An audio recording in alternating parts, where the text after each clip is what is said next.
आज हमारा संविधान चौक पर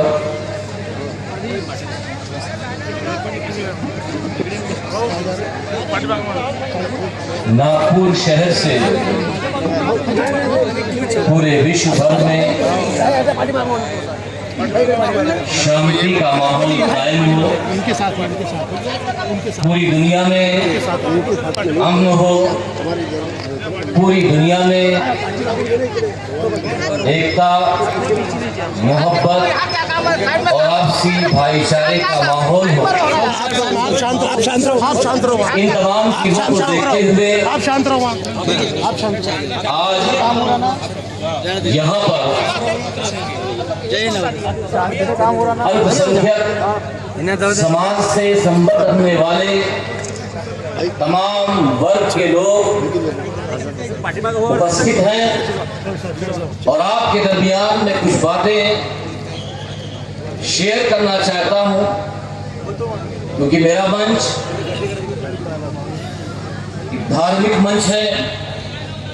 मैं बहुत कम ऐसी सभाओं में जा पाता हूं। मेरी अपनी जबान जिसे मैं यूज करता हूं वो उर्दू है, लेकिन कोशिश ये करूंगा कि आपको आप ही की जबान में, आप ही की लैंग्वेज में अपनी बात, अपने विचार पेश करूं, ताकि आप मेरी बात और मेरे जो इस्लाम के उद्देश्य हैं, जो मानवता के लिए है, वो आप समझ सकें। आज पूरी दुनिया में ये बात कही जाती है कि कहीं पर भी अगर बम ब्लास्ट होता है, कहीं पर भी अगर कोई अमानवीय घटना होती है,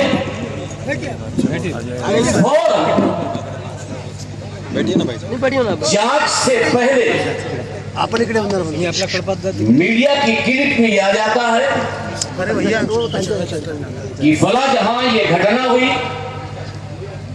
और फला संगठन ने कुछ दिन पहले ये बात कही।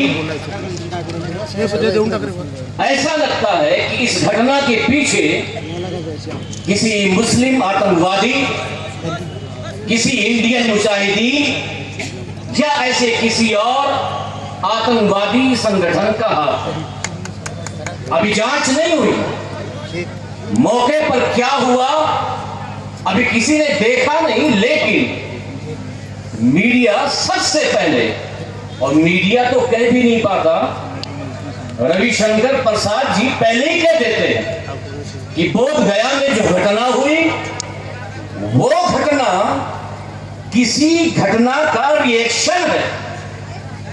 मैं समझ नहीं पाया कि हमारे समाज में सियासत करने वाले ऐसे लोग, हमारे समाज में मीडिया जो चौथा स्तंभ है, जो वो भी शांति का प्रतीक, एकता का प्रतीक है, वो देश में ऐसे माहौल क्यों नहीं बनाता कि जिसके ताल्लुक से अल्लामा इकबाल ने कहा था कि सारे जहां से अच्छा हिंदुस्तान हमारा, हम बुलबुले हैं इसकी, ये गुलसितां हमारा। हिंदी है हम वतन है, हिंदुस्तान हमारा, हिंदी है हम, मजहब नहीं सिखाता आपस में बैर रखना, हिंदी है हम वतन है, हिंदुस्तान हमारा। मजहब का उद्देश्य आपस में शत्रुता, आपस में मन मुटाव नहीं।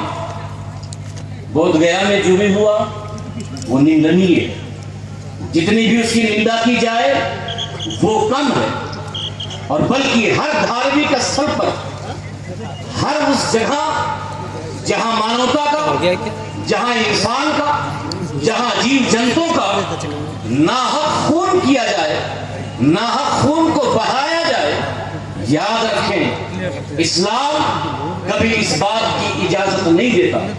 और एक जुमला मैं अपने मीडिया बंधु को बताना चाहता हूं कि जो मुसलमान है वो कभी आतंकवादी नहीं होगा, और जो आतंकवादी होगा वो कभी मुसलमान नहीं हो सकता।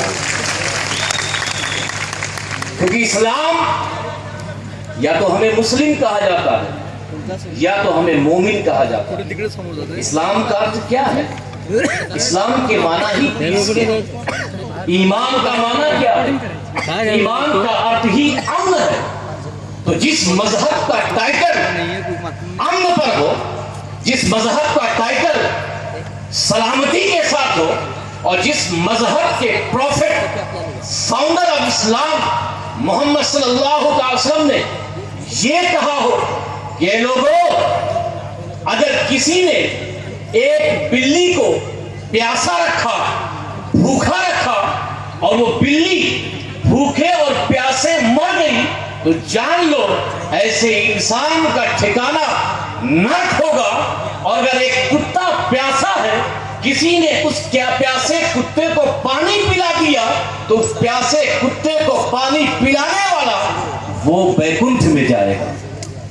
जो धर्म इंसान की नहीं, जो धर्म जानवरों की बात करता, जो धर्म इंसान को पानी पिलाने की बात नहीं, जानवरों के पानी पिलाने की बात करता हो, जिस धर्म सबसे पवित्र किताब कुरान ये कहती है कि जिसने इंसान का कत्ल किया, तो उसने सिर्फ इंसान का कत्ल नहीं किया, जिसने किसी एक व्यक्ति का कत्ल किया, उसने किसी एक व्यक्ति का कत्ल नहीं किया, बल्कि पूरी मानवता और पूरी इंसानियत का कत्ल किया।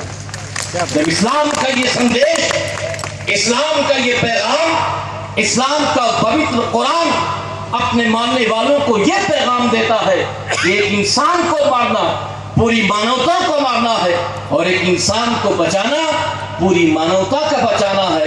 तो अगर इस्लाम का फॉलोअर होगा, इस्लाम का मानने वाला होगा, तो उसकी जो शिक्षा उसने जो हासिल की है, नतीजा ये होगा कि वो अमन का पैगंबर होगा, वो अमन का संदेश वाहक होगा। बड़ी खुशी हुई कि आज अल्पसंख्यक समाज वो मजबूर है, वो जानता है, लेकिन मीडिया ये दुष्प्रचार कर रहा है। तो इस मीडिया के पीछे भी जो ऊपर बैठे हुए लोग हैं, वो माइनॉरिटी के लोग नहीं हैं, बल्कि बहुत बड़े समाज से ताल्लुक रखने वाले लोग हैं।